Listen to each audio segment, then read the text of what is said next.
On est arrivé au troisième verset de Surat Ar-Rahman. Ar-Rahman, le tout miséricordieux, Allama al-Qur'an, il a enseigné le Coran, Khalaq al-Insan, et il a créé l'homme. On avait brièvement mentionné que le mot insan, l'homme, vient du mot nisyan, oubli.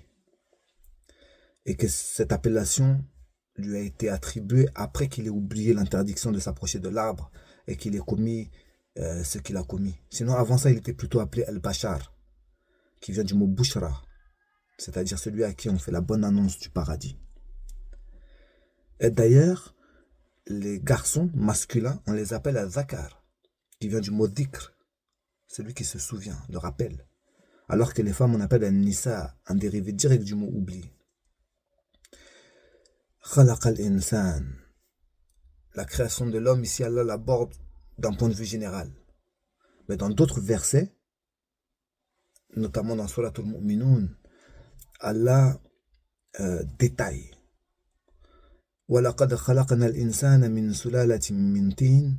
Nous avons créé l'homme de terre, d'argile. Ici, il parle de la création du premier homme, Adam.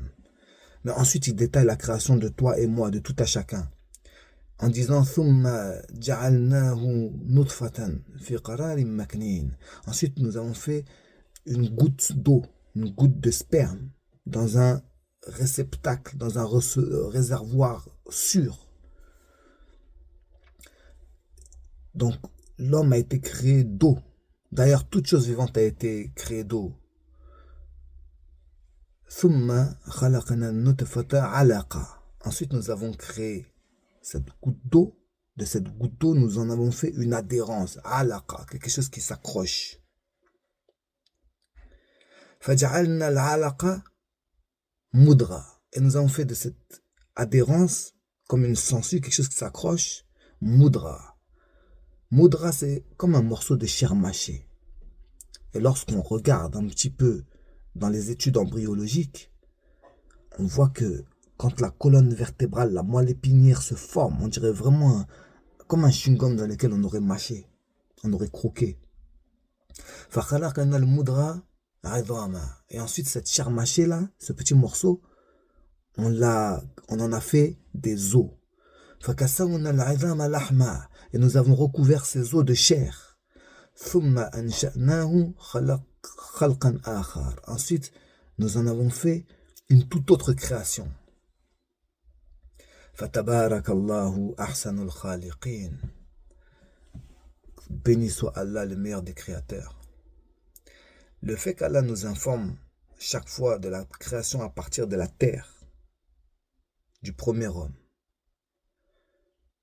ça nous fait maintenant comprendre pourquoi le corps vient de la terre et pourquoi après la mort il doit retourner à la terre. Et également pourquoi le corps a des penchants. Il est sans cesse attiré vers ce qui vient de la terre.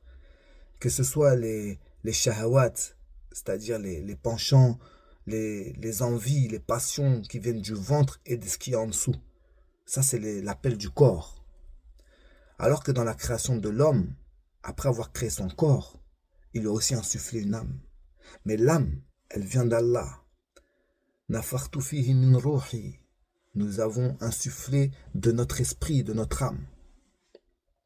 C'est pour ça que l'âme vient d'Allah et retourne à Allah. Ya ayyuhan nafsul mutma'inna, ô toi l'âme apaisée. Irji'i ila rabbiki radiyatan mardiya. Retourne vers ton Seigneur en étant agréé et en étant satisfaite. Voilà pourquoi le corps va s'abaisser à des envies terrestres et matérielles, alors que l'âme aspire à une élévation autre. Et si on se pose la question, comment un arabe dans le désert, il y a 14 siècles, pouvait connaître tous ces stades de l'embryologie comme ça et les décrire parfaitement à l'époque où il n'y a ni microscope ni rien du tout? Si tu demandes d'où il est parti chercher tout ça, eh ben la réponse était juste avant. Ar-Rahman allama al-Qur'an, c'est le tout miséricordieux qui a enseigné le Coran.